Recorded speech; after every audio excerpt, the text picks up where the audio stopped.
নমস্কার বন্ধুরা, রিয়ার কিচেনে আপনাদের সকলকে স্বাগত জানাই। আমরা সকলেই বাড়িতে দেশ বিদেশে অনেক রকম খাবার বানিয়ে থাকি। আমার আজকে রেসিপি গুজরাটের জনপ্রিয় ধোকলা। এটি সকালে ব্রেকফাস্টে যে কোনো দিন খুব কম সময়েই বানিয়ে নিতে পারেন। বাচ্চাদের স্কুলে টিফিনেও এটি আপনারা বানিয়ে দিতে পারেন। ধোকলা বানানোর জন্য প্রথমেই একটা পাত্রে কিছুটা জল নিয়ে নেব। এরপর দিয়ে দেব হাফ লেবুর রস।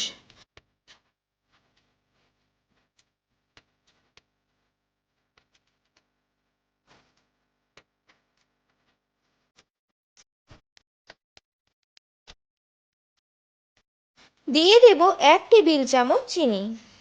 এবার চিনিটা ভালোভাবে মিশিয়ে নেব।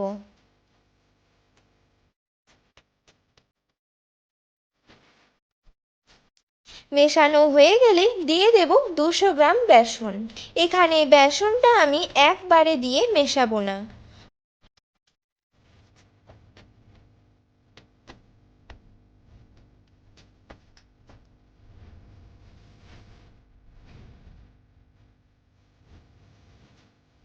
হাফ বেসন ভালোভাবে মেশানো হয়ে গেলে বাকি বেসনটা দিয়ে ভালোভাবে মিশিয়ে নেব।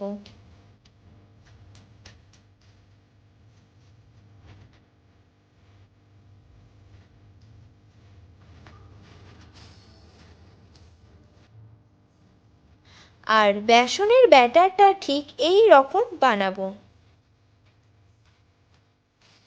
এরপর ব্যাটারটাকে খুব ভালোভাবে ফেটে নেব।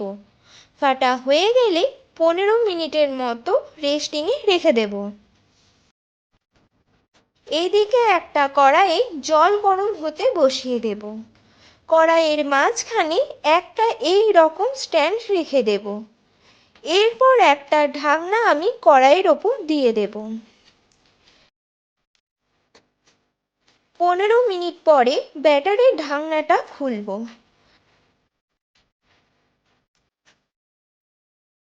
এরপর দিয়ে দেব স্বাদ মতো লবণ। দিয়ে দেব 1/4 টেবিল চামচ হলুদ আর 2 টেবিল চামচ সাদা তেল।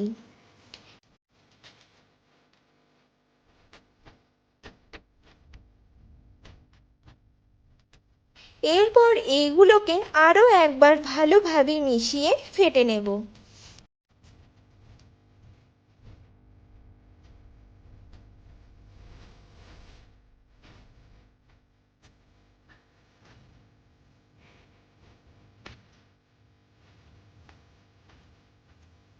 এরপর দিয়ে দেব 1/2 টেবিল চামচ বেকিং পাউডার এবং আরও একবার মিশিয়ে নেব। এখানে ব্যাটারটাকে যত বেশি ফাটাবেন ধোকলাটা তত বেশি ফুলবে।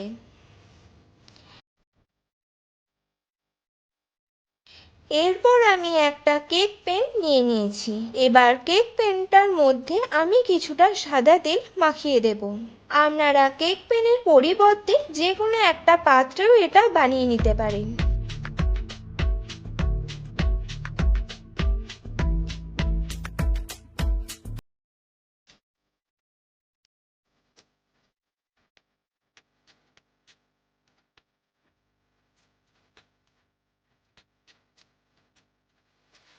তেলটা মাখানো হয়ে গেলে বেসনের ব্যাটারটা কেক প্যানের মধ্যে দিয়ে দেব।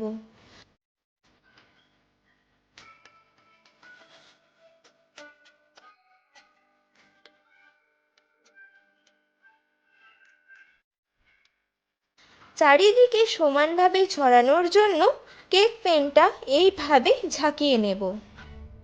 ব্যাটারটা চারিদিকে সমানভাবে ছড়িয়ে গেলে কড়াইয়ে যে গরম জলটা বসিয়েছিলাম কেক প্যানটা সেই কড়াইয়ের মধ্যে বসিয়ে দেব এবং ঢাকা দিয়ে 25 মিনিটের মতো লো টু মিডিয়াম ফ্লেমে রেখে দেব।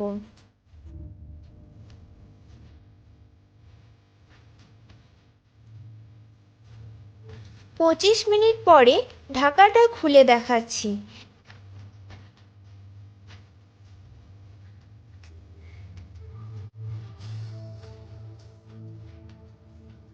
দেখুন ব্যাটারটা কতটা ফুলে উঠেছে। একটা চাকুর সাহায্যে চেক করে নেব কেক প্যানের নিচে অবধি ভালোভাবে সিদ্ধ হয়েছে কিনা। যদি দেখেন চাকুর মধ্যে ব্যাটারটা লাগছে না, তাহলে জানবেন পুরোটা ভালোভাবে সিদ্ধ হয়েছে। এবার এটাকে নামিয়ে ঠান্ডা করে নেব। এবার একটা পাত্রে দিয়ে দেব কিছুটা সাদা তেল। তেলটা একটু গরম হয়ে গেলে দিয়ে দেব হাফ টেবিল চামচ কালো সর্ষে। এবার দিয়ে দেব দুটি কাঁচা লঙ্কা ও কিছুটা কারি পাতা।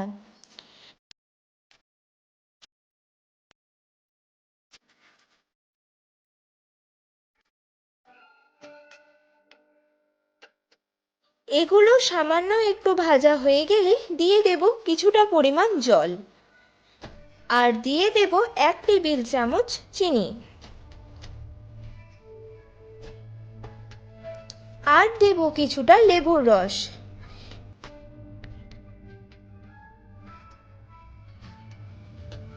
এবার এটাকে একবার ফুটিয়ে নেব। এরপর এই সিরাপটা যতক্ষণে একটু ঠান্ডা হয়ে যায় ততক্ষণে আমি ঢোকলাটা কেক প্যান থেকে বের করে কেটে নেব।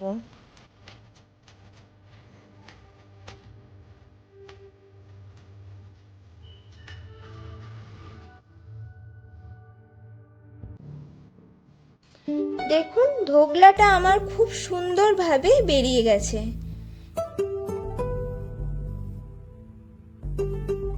এবার এটাকে ছোট ছোট টুকরো করে নেব।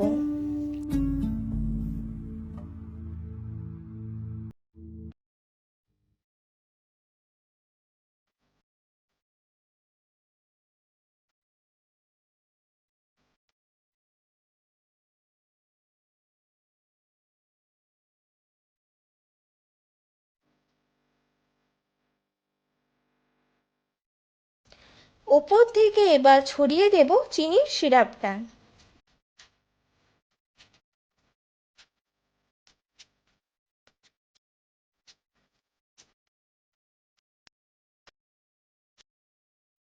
তৈরি হয়ে গেল গুজরাটের জনপ্রিয় ঢোকলা।